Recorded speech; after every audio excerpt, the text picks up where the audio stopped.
Hello, Houselight Theatre reviewers. Oh my god, we're both back. On stage left, we have Alexander Wells, and on stage right, Jenny Harrison.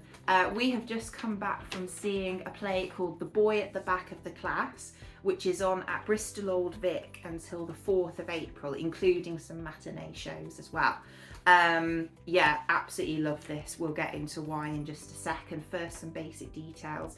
So this is based on the best-selling book by Anjali Rauf, and it was directed by Monique Tuco. And it's also been nominated for an Olivier Award for the Best Family Show. So a little summary is after learning that Ahmet has fled his own war-torn country, his classmates make a magnificent plan to reunite him with his family. So yeah, let's talk about why we loved it, shall we? Yeah, because we both did, very much so. It was a really, really lovely play, a great story, very well told, with just an amazing ensemble of actors, I thought. Yeah, absolutely. They obviously were not actually 9 years old, the performers, but they did a really good job of getting the mannerisms, the voices, and just like the random little things they would do sort of in the background. I feel like the sort of physical acting elements were really strong with this. Yeah, there was some really impressive physical acting throughout from all of them. They really embodied the children that they were playing. It was very convincing. Yeah, it really was. What do you think about the staging as well? The staging was very cool. They had some bits of climbing equipment, the kind of thing you would see in a PE area, perhaps at a school. Yeah, school gym. At the back, some kind of wooden bits and pieces to climb on, which they all used quite a lot and climbed on and about. But they were hinged, so they also worked as doors. They used all sorts of different things, didn't they? As well. I think my favourite bit was when it transformed into a bus. That was really effective. And then also when it was the guards as well, and they had their like little nooks, but it was very sort of minimal, in that sort of thing where you obviously suspend your disbelief, and it's sort of minimal but very effective in the way that it was like the staging multi-rolled in a way.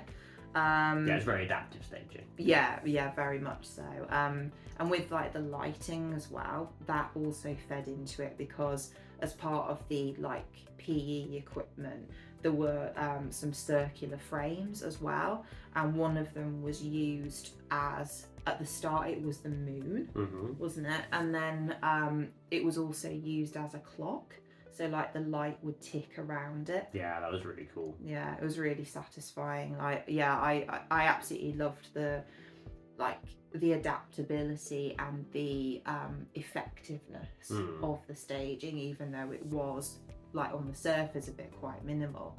There wasn't really there wasn't really much in the way of furniture apart from chairs, was there? Yeah, but again, they used them just right. I think it was a really smart choice to keep the props to the minimum.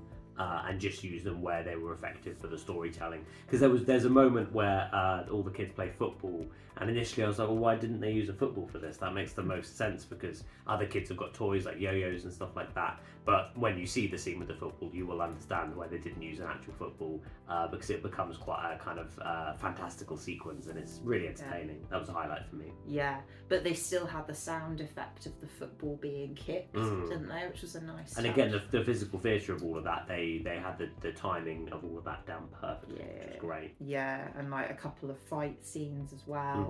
Like we just saw that there's like fighting choreographer on like the credits as well. Yeah, it was all like very, very well done. Yeah, you've got like a few days to see this. As I said, it's on until the 4th of April, including matinee performances.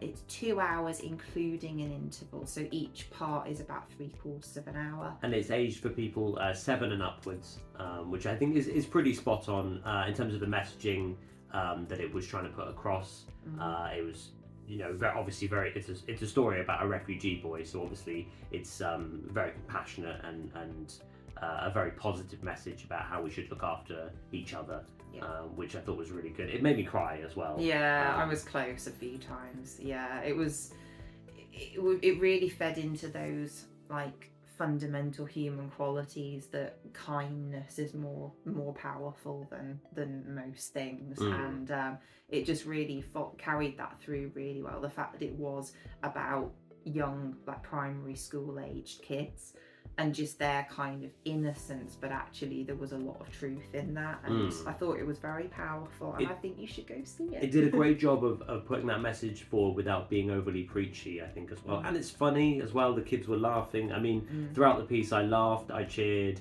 I cried, I clapped. I mean, if a piece of theatre makes you do all of those things, it must be good, right? Yeah, highly recommend that you go and see this one. Bristol Old Vic Main House. Plenty of opportunities to go see it in the next few days, and I'm sure it will actually be back as well, probably at some point. Yeah. Like it's a really great show, and I would imagine it's probably going on some kind of tour. So do keep an eye out for it. The Boy at the Back of the Class. It's also a book, so probably worth a read as well. So yeah, thank you so much for listening to our video.